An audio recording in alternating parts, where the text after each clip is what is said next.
the Chicago Bears just got a huge advantage in their upcoming game against the Rams. Let's talk about it. My name is Paul. Together with my buddies, we are the NFC North Guys, bringing you all the latest news, whatever you want, NFC North.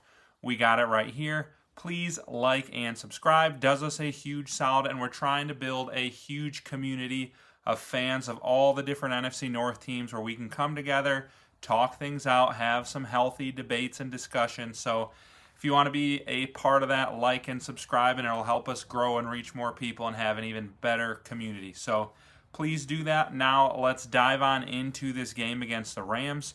Truthfully, as I was watching that Eagles-Niners game, I was Team Eagles. I was like, man, this Bears secondary has been pretty rough.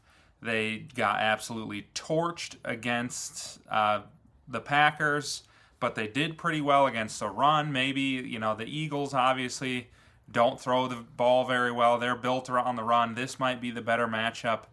And so I was disappointed at first, and then I started to look into things a little more, and I saw the weather report, and I saw Matt Stafford's finger injury, and all of a sudden, I've kind of shifted, and I think I'm thrilled that the Bears have this opportunity against the Rams. So let's dive into a few of the stats about it, and how I really think this is going to have a huge impact on the game.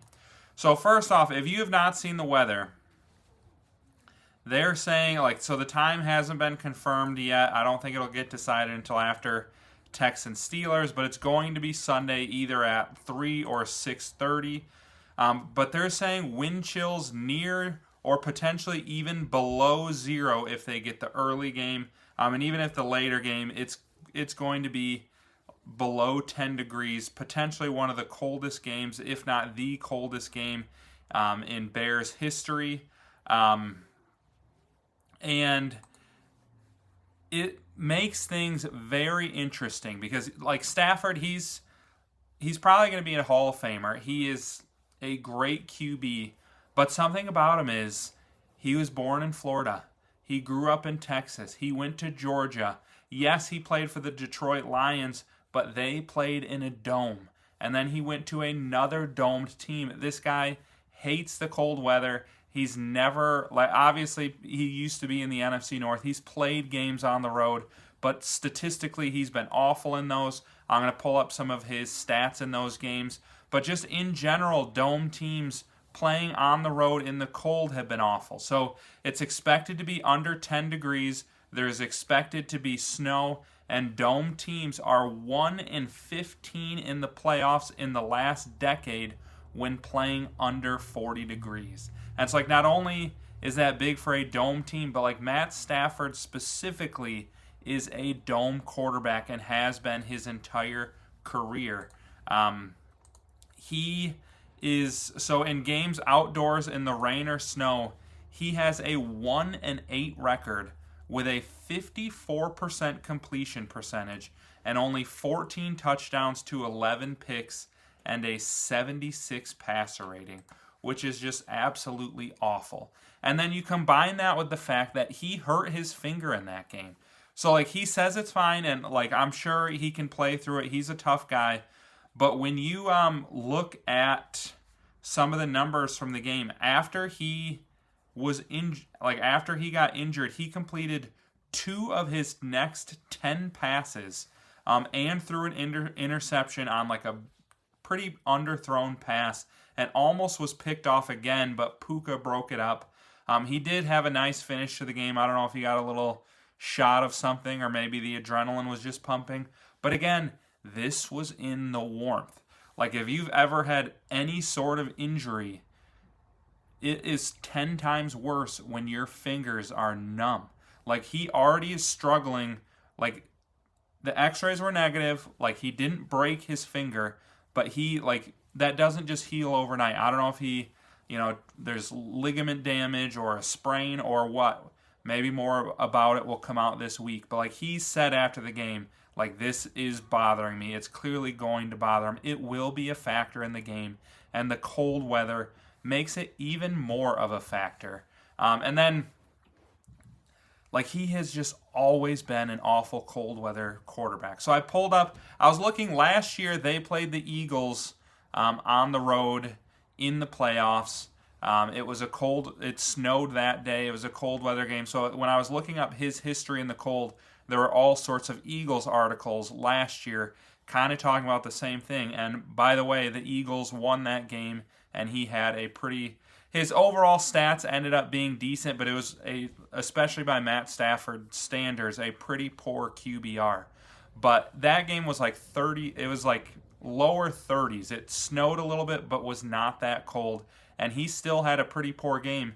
But I stumbled across one of his games from 2013. This is against the Eagles. This was a super snowy day, for the record. He went 10 of 25 for 150 and a 17 QBR, did not throw a touchdown. Really, their only production came from Joik Bell. That's a blast from the past. But this is an even bigger part. Look at this. 5 fumbles on the game for Matt Stafford. Like, he couldn't even catch the ball. Probably a lot of them were fumbled snaps.